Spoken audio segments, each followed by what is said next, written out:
Hey there, comic book friends, I'm Travis. It's time for an edition of Monster Comic Reviews, where I talk about my monster stack of superhero comics. But that monster stack just keeps getting smaller and smaller in comparison to my no capes. If you end up watching that, you'll see. Anyway, let's jump right into it. These are books for the week of... I didn't plan this out very well. Haven't failed like on this in a while. Let's see. It would be the week of February 25th, 2015. Sorry if you hear squeaking in the background. It is a space heater I have that has a squeaky fan in it.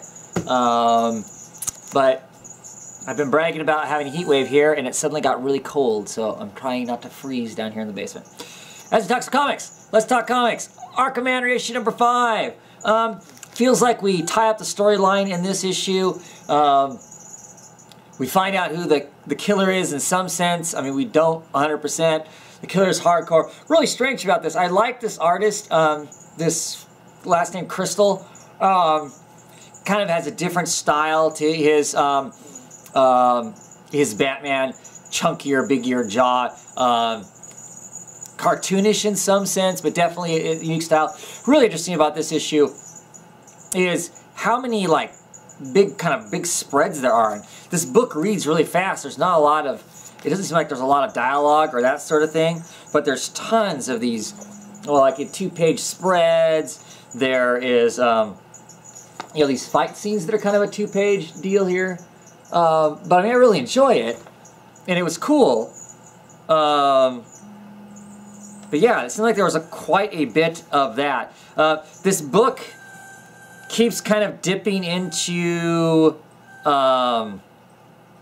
hinting at other books, like it plays on the whole Joker coming back thing that's going on in the Batman Endgame, and that sort of thing. Next issue is the last issue of this, because it's not coming back after the Convergence. So I'm curious to see what the next issue is going to tell us.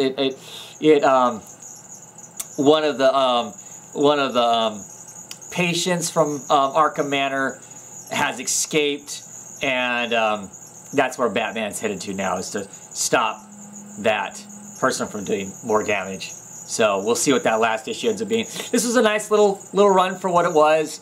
An entertaining idea. I really am kind of hoping, though, that Arkham goes back to having its own place, and Wayne Manor goes back to being Wayne Manor as opposed to Arkham, an Arkham Asylum. But we'll see. I mean, maybe this is a permanent fixture. I don't know, because it must be a permanent fixture, because in the current Batman comic, he is living in a different place besides Arkham Manor. So I guess maybe it's a permanent fixture. I don't know. Speaking of Batman, here is Batman issue number 39. This is the Harlequin variant. I thought this was kind of amusing. I like the Robin down here with his head lopped off and Harley's head put on in his place. That was pretty amusing, and all the love stuff to Batman as opposed to Joker. But you know what? I actually like the regular cover better. I'm probably going to have to hunt that down and buy another issue so I can have the regular cover, because I really like my runs to be consistent cover artists to it. So whereas variants are fun, for me, they really are the other option, though I have purchased quite a few variants here lately, it seems like. Anyway, let's talk the actual comic itself. We're coming up to the very end of the whole Endgame thing. It's extremely exciting. Joker seemingly plays his hand. He invades the Batcave, gets into huge conflicts with Alfred in this. There's some amazingly brutal stuff happens in it. We're still hinting at the possibility of the Joker being immortal. There's just lots of little things in here. There's even a page at the end of this that the Joker looks like Two-Face. Half his face is wrecked because he's been burnt and shot with a shotgun and that sort of thing. It's the wrong side of the face to actually be Two-Face. But yeah, so I'll be really curious to see how it all ends. It's been very, very exciting up to this point. There's a lot going on here. I mean, my personal belief is that the Joker is just a man. He's not some mythological being. He's smart, he's cunning, but he's certifiably crazy. This is just his latest thing. I feel like the whole kind of mythological Joker thing that's all been kind of a red herring. The backup stories in this kind of play off of that. And even in the main title, he gives everybody a different story as to his existence, where he came from, and all of that. So, but really excited to see how it ends up landing at the end of this. I know some people are saying that, ooh, maybe they really are going to change the Joker. And I don't think so. I mean, not only during, of course, during... 0 Year, do we get kind of a basically showing of where the origins of the Joker, being part of the Red Hood gang, falling into the vat and all that sort of stuff. Yeah, that could just be another, just another version of who the Joker might be. I believe from a editorial and business standpoint, they are, and Scott Snyder as a fan, I don't see him fundamentally changing such a pivotal character like that. I could be wrong, clearly, but I just have a hard time seeing that he would do that, because he is such a fan that I wouldn't think he'd fly in the face of that. But I guess we'll find out next month, right? Batman Eternal number 47. More spinning, stalling, and sputtering around, waiting for us to get to the end of this now at this point. Clearly, the end game in this was not mapped out very well, in my opinion. Excellent art in here by Ferrara. Otherwise, no, like I said, feels to me like they're kind of spinning their wheels, waiting for waiting to get closer to the end so they can actually pull the trigger and execute whatever it is that's going to be at the end of this. Because still, really not very satisfying as far as the story goes. Hasn't been for probably the last month worth of comics. That's 4 or 5 comics. Just have been kind of, for me. So, disappointing as far as that goes. Catwoman, issue number 39. This issue kind of got all people all excited on the internet, because it's the internet and that's how the internet works. In this, we have Selene Kyle kissing a woman. Not just a peck on the cheek, kissing her full on the lips. Oh my gosh, this is implying that Selene Kyle is possibly bisexual. I don't know. It never crossed my mind that maybe she wasn't. Granted, there really hasn't been anything directly pointing that she is, to the best of my knowledge. Granted, I have not read everything that has to do with Catwoman, but quite a bit. But yeah, I just wasn't that big a deal. That a lot of people made a big deal out of it. Oh my God, they're changing yet another character. Well, whatever. I don't think so. It's a great, actually, bit of line in there, in the fact that it's, the woman she kisses is the woman she kisses is the daughter of one of the crime bosses that's in Gotham, that she's actually fighting against right now, getting ready to go to war against. Excuse me, but she's also, she has been dressing up as Catwoman and being Catwoman this for a while now. Kind of filling the role that Catwoman used to. Long story involved in that, and the fact is she kind of feels like Selene Kyle Catwoman has dropped the ball. that Catwoman actually protected stuff and made things happen and made things good for the city and the people of the city. Not in a hero sort of way, but in a I'm looking out for the other street level people sort of way. So she's kind of been doing that. So when Selene Kyle kisses her, and she's not kissing her, she asks Selene, are you kissing, the costume, or are you kissing me? And she does say, I don't know. And as the Catwoman runs off, she thinks to herself, but maybe after this is all over, if I survive, maybe it'd be interesting to find out. So, really, I've been really enjoying Catwoman, written by Valentine. Great stuff. Excited to see that she is going to be on the book after the Convergence is over with. She's going to stay on that team. New artist, but she'll still be writing it because I really think she writes a really, really strong Selena Kyle. As I keep saying ever since this has started out, that's the case. What else do I want to say about it?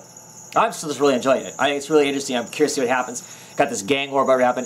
It's actually gotten so bad in the book that if this gang war erupts, it's actually going to do more damage than the crazy damage that's been going on with Batman Eternal, possibly.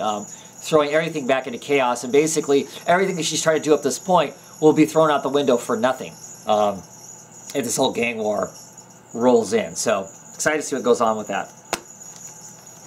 Gotham by Midnight, issue number 4. In this issue, we get to see the Spectre. He pops out. He goes Nova. He goes nuclear and is erupting his power because Jim Corrigan and one of the other detectives has been poisoned and is actually literally being attacked by this dark entity that they've kind of been chasing through the whole children speaking the weird language and all that stuff. They've kind of been chasing it along in here, and it's striking back, it seems. So the Spectre erupts out, goes all big nuclear, like I said, and all really exciting, but it doesn't feel like a whole lot really happened in this book. Mostly it was just, oh God, there's the Spectre, woo! I'm still really digging it. I mean, I'm enjoying the book, but there wasn't a lot of story in this one. I'm really curious to see what happens next issue, because clearly he's come out.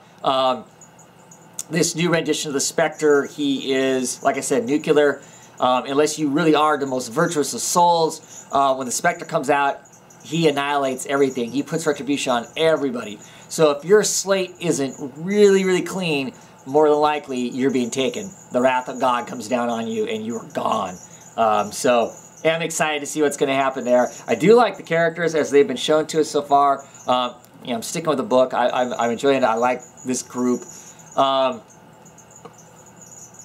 wish the story was had a little more to it than what it does. We'll see going forward. It might be one of those books I end up picking up as more of a because I like the characters, but not necessarily what the story is telling me, which would be unfortunate, because at some point here, these kinds of books will end up getting dropped because so many more books are coming out, and I'd rather read books that are dynamic, even if I really like the characters. I can't keep supporting books that aren't going to make some fundamental changes to make me enjoy the book more.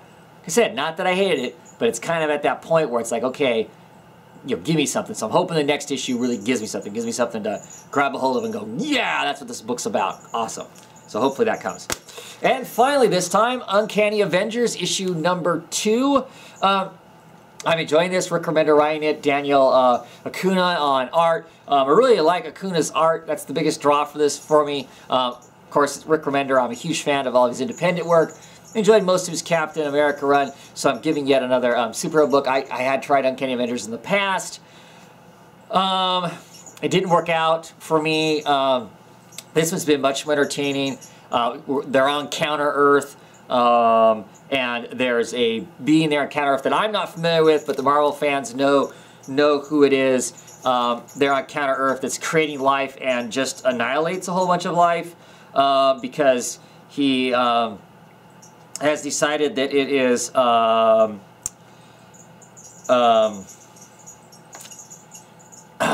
life isn't worth it, because they've kind of, there's the character, that they've kind of, clearly a Kirby-esque character, I think, but that clearly they have these faults. You know, they tend to want to just live and be happy and eat and fornicate and watch television or whatever, and he thinks that that's a lot of critical flaws there, that they should be perfect beings, and so he literally flies up, annihilates all living things that are on the top of the planet, basically.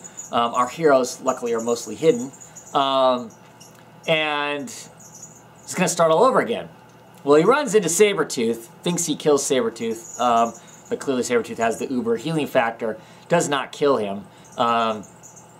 But now is very interested in Sabretooth because Sabretooth has this clearly superior regenerative ability. How is he going to extrapolate that out of that and maybe put it in the next, whatever the next race is that he is going to create? The interesting factor about Sabretooth in this is Sabretooth has lost his ability to rage. He can get mad, but he's lost his ability to rage.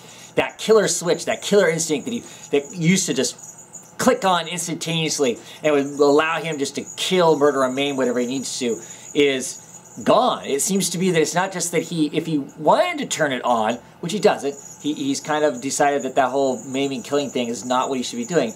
But even if he wanted to turn that switch on, because he gets in a desperate place here, he doesn't seem to be able to. He doesn't seem able to truly flip on that killer instinct. So it'll be interesting to see how that works for Sabretooth going forward. There's some other interesting parts in here. They have to do with Brother Voodoo and that sort of stuff. Just some great characters. Looking forward to them exploring all that, you know, getting a little more of the vision and some of that stuff to see exactly what we're going to get. I'm liking it so far, issue number 2. And that's it for this week. Thanks for watching, and I'll hopefully catch you next week with some more talk about comics. See ya!